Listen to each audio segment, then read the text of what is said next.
Hello, this is Nan Curry from the Deeds of God website, here with a 6-day presentation. The 6-day presentations are about how the human body seems to have been built and designed by God our Father and Jesus beside Him on the first days of creation, with holy images built into it, designed onto it and into it, which depict things which are now past in our time, and also things which are still to come but have been prophesied of. These are things which are highlights of man's walk with God, easily recognizable events. It's subjective, but it appears to me the images, holy images, have been built into us and onto us. Today's discussion is about two figures that we see in Revelation chapter 11. They're the end time witnesses. They're the two lampstands and the two olive trees that stand before the throne of God. But in the final days, spoken of in Revelation in chapter 11, these two witnesses of God are going to have a 42-month ministry.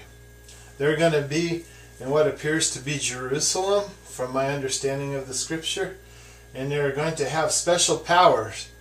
They're going to get the earth's attention. It's going to be a long and hard attempt to get the men of that time to pay attention to reason and to turn to God and to Jesus and to follow them. They'll be given special powers to hold back the rain during their 3.5 years that they prophesy. They'll be given powers to turn water to blood. They are believed to be Elijah and Moses, and if they are attacked during the time that they're given their 42 months to prophecy, there will be fire come from their mouths to kill their enemies. Literally fire from their mouths to kill their enemies. I think that since they're two of the most important figures spoken of in Revelation, I was thinking that if this idea that things are built into us and onto us is correct, there might be something that brought them to mind. I'm always going to say I'm not sure, because I'm not sure unless God tells me with His voice, but I do lately think that the lower part of our leg just looks a little bit like two standing men.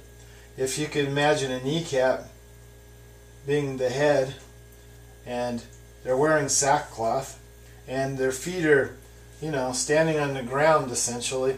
Well, in the vision that Nebuchadnezzar had, which Daniel the prophet interpreted, he in his dream saw a metal colossus, that's a tall statue, man-shaped statue, standing in a plain, and it frightened him, and it was made of metals, gold on top, then silver, then Greek, then bronze, then iron, and then it divided into the legs, which were iron down to the feet, and the feet were clay and iron, clay trapped within iron. Well, the end times I take from that is the foot. If indeed man's body, because we're not a colossus, but the colossus was apparently man-shaped, so maybe there's a certain amount of that in the human design, like a chronometer, where the head is the more ancient times and the feet are the last times that will come. So the two prophets, the two witnesses, come in the last times, and these two shapes have their feet at the toe level, basically the end of their bodies is at our toes level, and so basically they could be end times representations, or they could just be lower legs. But these two sackcloth wearing prophets will prophesy, and they'll have lots of signs to show people that their prophecy is from God.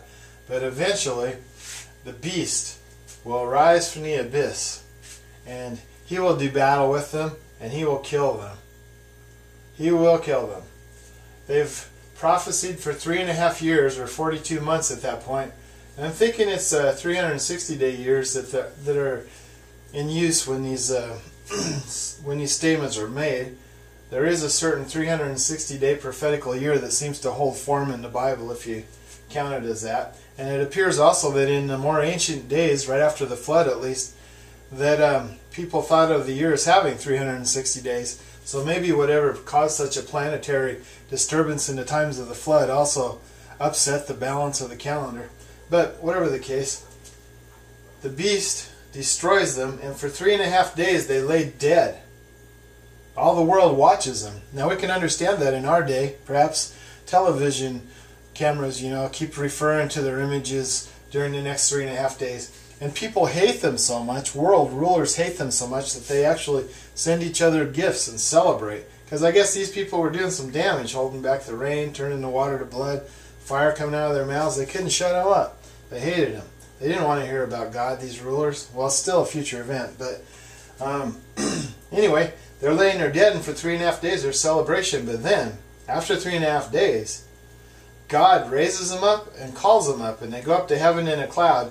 And shortly after that is a great earthquake, which kills 7,000 people, destroys about 1/10.